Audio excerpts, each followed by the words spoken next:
আপনারা নিশ্চয়ই জানেন যে আজকে স্কুল খোলার কথা ছিল মামুন, এবং সেই স্কুল বন্ধ করার যে নির্দেশনা জারি হয়েছে সেটি কি মানা হচ্ছে কিনা, এবং একই সাথে জানতে চাই যে আসলে চুয়াডাঙ্গায় যে পরিমাণ গরম পড়েছে সাধারণ মানুষের জীবনযাত্রায় কি ধরনের প্রভাব পড়েছে।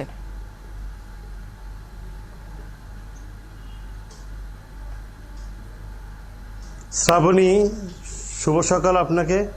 চুয়াডাঙ্গার সকাল বেলায় যে আজকে তাপমাত্রাটা রেকর্ড আমি নিয়েছি 33.5 ডিগ্রি সেলসিয়াস। এইটা ক্রমান্বয়ে বাড়বে এবং বেলা 3টায় সর্বোচ্চ পাবো, তারপরে 6টায় কিন্তু আরও সর্বোচ্চ পাবো। এই চুয়াডাঙ্গার বর্তমান যে পরিস্থিতি সেটা গতকালকে যে তাপদাহের কারণে আমি শিক্ষা অফিসারদের সাথে কথা বলেছিলাম এবং রাতে কথা বলে জেনেছি যে শিক্ষা প্রতিষ্ঠানগুলো সরকারের নির্দেশ অনুযায়ী বন্ধ আছে। তবে কিন্ডার গার্ডেন যেগুলো বা বেসরকারি মাদ্রাসা এগুলো কিন্তু বন্ধ আছে কিনা তথ্য আমি কালকে উদ্ধার করতে চেষ্টা করেছি, কিন্তু এই ধরনের কিন্তু সংশ্লিষ্ট কর্তৃপক্ষের সাথে কথা হয়নি।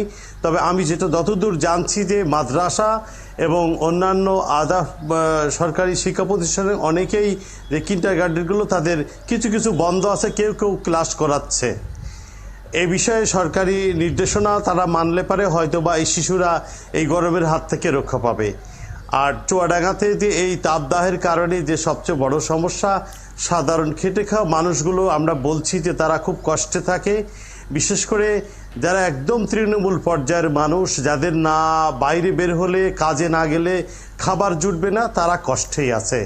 তো সরকারিভাবে যে রেড অ্যালার্ট জারি করা হয়েছিল সেই রেড অ্যালার্টের অনুযায়ী তাদেরকে খাবার সরবরাহ বা এই ধরনের সহযোগিতার কোনো তথ্য এখনও পর্যন্ত জানা যায়নি বা খাবার বিতরণের কোনো খবরও জানা যায়নি। এইটা জেলা প্রশাসকের সাথে হয়তো বা অফিস খোলার পরে জানা যাবে কোনো সিদ্ধান্ত তারা নিয়েছে কিনা। আর একটা বিষয় আপনাকে বলি, চুয়াডাঙ্গা কেন বারবার বা সারা জীবনই এই অতিরিক্ত তাপদাহ হচ্ছে। চুয়াডাঙ্গাতে বর্তমানে যে পানির লেয়ার সেটা কিন্তু অনেক নিচে নেমে গেছে, যেটা ছিল টিউবওয়েলের পানি উঠাতে হলে আগে যেখানে 30 ফুট 20 ফুট 25 ফুট 10 ফুটেও পানি উঠেছে, সেটা এখন 100-150 নাই, এখন 300 350 400 ফুট নিচে যে গভীর নলকূপের মাধ্যমে পানি আনতে হচ্ছে। এবং বাড়িতে বা আবাসিক এলাকাগুলোতেও কিন্তু নলকূপ পুঁততে হলে এবারে নলকূপ বসাতে হলে সেখানেও 300 350 ফুট গভীরে থেকে পানি আনতে হচ্ছে। তারপরেও আর্সেনিকের সমস্যা দেখা দিচ্ছে। তো এই স্বাস্থ্য বিভাগের যে কথাবার্তা, যে সুপেয় পানি পান করা এই অবস্থায়, এই যে খরার অবস্থায় এবং ভালো খাবার খাওয়ার বিষয়টাও কিন্তু ঝুঁকিপূর্ণ হচ্ছে। কোন পানিটা পান করবে এই তাপদাহের সময়, যে আর্সেনিক মুক্ত পানি অনেক জায়গায় নাই, এই বিষয়টাও কিন্তু খতিয়ে দেখা দরকার স্বাস্থ্য বিভাগের। বিশেষ করে আমাদের খাল যে জলাশয়গুলো সেগুলো কিন্তু এই তাপদাহের কারণে অনেক আগে শুকিয়েছে। বর্ষা আসার আগে, বর্ষার সময় যে পানি থাকার কথা, বর্ষার সময় যে ধরনের পানি হওয়ার কথা, সেই বৃষ্টি কিন্তু দেখা নেই, পানি নাই, যে জলাশয়গুলো শুকিয়ে গেছে। আমাদের একটা মাত্র প্রধান নদী মাথাভাঙা, সেটা তো প্রায় মৃত্যু এবং ভৈরব খনন করা হয়েছে, সেখানেও পানি কিন্তু কম, সেখানেও মামুন, আমরা আপনার কথার যেটি সূত্র ধরে বলতে চাই যে চুয়াডাঙ্গায় পানির স্তর নিচে নেমে যাওয়ার কারণে তো গরম অনুভূত হচ্ছে, এবং আপনাকে জানিয়ে রাখি যে ভারতের পশ্চিমবঙ্গের যে রাজ্যগুলো আছে সেখানের যেই মুহূর্তে যে আবহাওয়া, সেখানে বৃষ্টি না হওয়া পর্যন্ত বাংলাদেশের গরম কমার কোনো সম্ভাবনা নেই, এবং সেই বৃষ্টির জন্যই হয়তো আমাদের অপেক্ষা করতে হবে। আমরা একটু ফরিদপুরের কাছে যেতে চাই, সেখানকার জনজীবনে কী ধরনের প্রভাব পড়েছে সেটি জানাবেন নুরুল ইসলাম মিহির, এবং একই সাথে জানাবেন আমরা দেখি যে খুব বেশি গরম পড়লে ডায়রিয়া আক্রান্ত হওয়ার হার বেড়ে যায়। ফরিদপুরের হাসপাতালগুলোর চিত্র কী বলছে?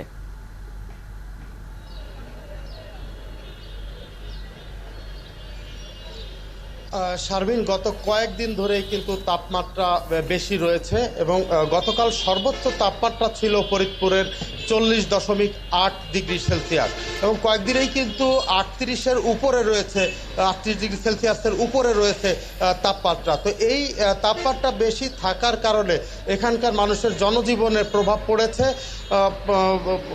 গরমের কারণে মানুষ কিন্তু বাইরে খুব কম বের হচ্ছে। আমি বলতে পারি যে জায়গাটিতে আমি দাঁড়িয়ে রয়েছি এটি সবচেয়ে বেশি যানজটযুক্ত এলাকা, এখানে সবসময় কিন্তু জট থাকে, কিন্তু আজকের পরিস্থিতি আগের মতো নেই। অর্থাৎ এই গরমের কারণে মানুষ কিন্তু ঘর থেকে প্রয়োজন ছাড়া বের হচ্ছেন না। তো এই গরমের কারণে বিপাকে পড়েছে নিম্ন আয়ের মানুষেরা, খেটে খাওয়া মানুষেরা, যারা প্রতিদিন শ্রমও দিয়ে থাকেন তারা। কারণ তারা যেটি বলছেন যে এই গরমের কারণে তারা বিক্রি হতে পারছেন না বা তাদেরকে নিচ্ছেন না, কারণ এই সময় তাদের সক্ষমতাটা কম থাকে, যে কারণে নিচ্ছেন না। এতে করে তারা সমস্যায় পড়েছে, তারা সেটি বলতেন। একই কথা বলতেন রিক্সা চালক এবং অটো চালক যারা, তারাও। আমি কথা বলেছিলাম এখানকার যে হাসপাতালগুলো সেখানে, তবে হাসপাতালগুলোতে এখনো অ্যালার্মিং পর্যায়ে পৌঁছেনি আক্রান্তের সংখ্যা, সেটি তারা বলছেন। আমি কিছু সময় আগে কথা বলেছি ফরিদপুরের জেলা প্রশাসক মোহাম্মদ কামরুল আহসান তালুকদারের সাথে। তিনি যেটি বলছেন যে এখন পর্যন্ত আক্রান্তের সংখ্যা যদিও অ্যালার্মিং হয়নি, তারপরেও হাসপাতালগুলোকে প্রস্তুত রাখা হয়েছে এবং মানুষকে সচেতন করা হচ্ছে যাতে করে তারা বেশি পরিমাণে পানি পান করেন, ছায়াযুক্ত স্থানে থাকেন এবং তারা এই সচেতনতাগুলোকে বাসে এবং বিভিন্ন জনবহুল এলাকাগুলোতে চালাচ্ছেন, মার্কেটগুলোতে চালাচ্ছেন, সেগুলোই তিনি বলেছেন। একই সাথে এর মধ্যেও যারা বাইরে বের হয়েছেন, বিশেষ করে শ্রমজীবী মানুষ, সেই সমস্ত মানুষ যাতে হিটস্ট্রোকে আক্রান্ত না হয়ে পড়ে সেই লক্ষ্যে জেলা প্রশাসনের পক্ষ থেকে স্যালাইন এবং ডাবের পানীয় বিতরণ করা হচ্ছে বলে তিনি জানিয়েছেন। জেলা প্রশাসক আরও জানিয়েছেন যে স্কুল খুলবার, শিক্ষা প্রতিষ্ঠানগুলো খুলবার কথা ছিল, কিন্তু তবে সেটি বন্ধ রাখা হয়েছে শিক্ষা মন্ত্রণালয়ের নির্দেশে। এবং আপনি যেমনটি বলছিলেন যে প্রয়োজন ছাড়া অবশ্যই ঘরের বাইরে যাতে কেউ বের না হয়, যারা শ্রমজীবী তারা যেন নিজস্ব সুরক্ষা নিয়ে বের হন।